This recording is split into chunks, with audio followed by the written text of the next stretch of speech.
I'm Steve Jasper and I'm the jet lag guy. Welcome to this week's episode of Jet Lag in the News. The big news out of the United States. Researchers at Stanford University found that keeping our clocks on standard time all year round, instead of just in the autumn and winter, as in most US states as well as Europe, the UK, Australia, New Zealand and a whole lot of other places, would reduce the prevalence of obesity and strokes. The researchers compared three scenarios: permanent standard time, permanent daylight saving time, and the current switching system, which applies in many places. Permanent standard time was the best scenario for health, followed by permanent daylight time, and the current switching system was the worst of the three. I made a series of videos about this a couple of days ago, so look them up. The US Congress is examining the Sunshine Protection Act, which would put the US on permanent daylight savings time. Important research coming out of the Netherlands assessing the cumulative effects of social jet lag due to shift work in a cohort of 42,119 nurses. High levels of circadian disruption due to shift work were, quote, but I'm leaving out the statistics, associated with increased prevalence of sleep problems, melatonin use, sleep medication use, and overweight. Circadian disruption has a negative impact on health, and it's not necessarily due to working night shifts. The new Qantas Airbus 321XLR aircraft has come in for some criticism, with a passenger-to-toilet ratio in economy of just one toilet for every 90 passengers. On a Sydney to Melbourne flight, this is not much of a problem, it's just over an hour. However, Sydney to Perth is just over 5 hours. The planes have 3 toilets and 200 seats, configured for 2 toilets for the 180 economy seats and 1 toilet for the 20 business class seats at the front of the aircraft. That ratio is worse than Jetstar, Scoot and Ryanair.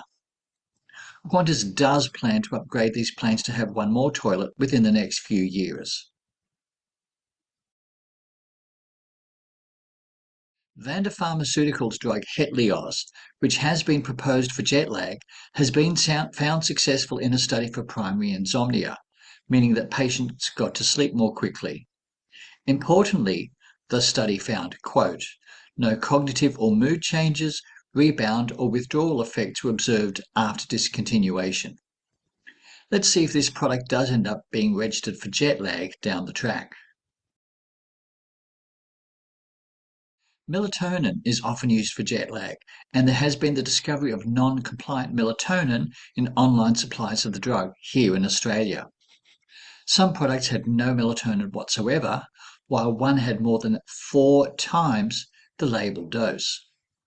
Last year, calls to poisons hotlines about children having melatonin spiked dramatically. The Therapeutic Goods Administration, which is the government agency responsible for the safety of drugs in Australia, has urged consumers not to purchase overseas sources of melatonin, stating, quote, consumers who import these unregistered melatonin products from online stores for personal use or use by immediate family member risk serious health problems. The Australian Border Force will seize and destroy any unregulated melatonin products coming into Australia.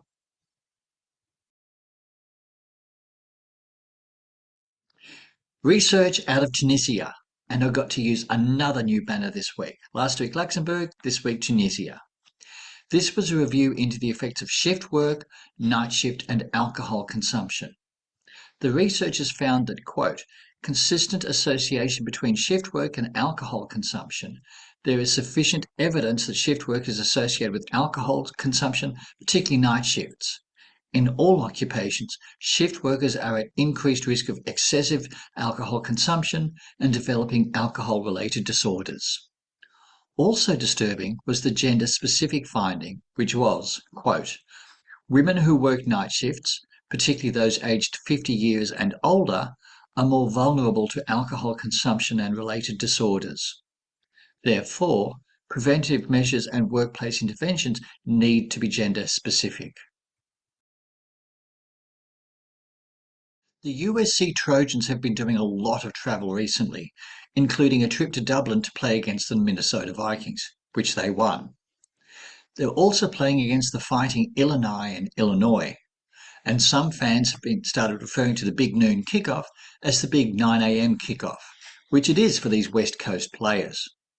Head coach Lincoln Riley had a few choice words to say about this crazy scheduling, and it does seem unfair that one team, in this case the USC Trojans, are constantly playing with a head full of jet lag. Sweden. This isn't directly related to jet lag, but it is related to travel. Your doctor can now write you for a prescription for a dose of Sweden. Yes, this is a campaign by Visit Sweden to visit Sweden. You can take a walk in the beautiful forests, you can enjoy fika, which involves coffee and cake, and you can listen to some traditional Swedish folk music. And you know who to ask if you have any jet lag from travelling there. Lastly, in Antigua and Barbuda, I don't have a proper news type logo for this country, so I'll have to use the flag. Passengers on a British Airways service flying from London to VC Bird Airport in St John's, Antigua, were disrupted, not by jet lag, but by a dog on the runway. It took a while to remove the dog, but the plane successfully landed on the second time, much to everyone's relief. As one passenger said, quote, "You expect turbulence flying across the Atlantic, not a dog holding up your landing." So the dog on the runway in Antigua made the plane pause. Questions or want to know more about what I do? Check out my website at www.jetlagguy.com.au. There's another book on the way, and you'll be the first to know when it's released. And that's this week's Jet Lag in the News. I'm Steve Jasper, aka the Jet Lag Guy.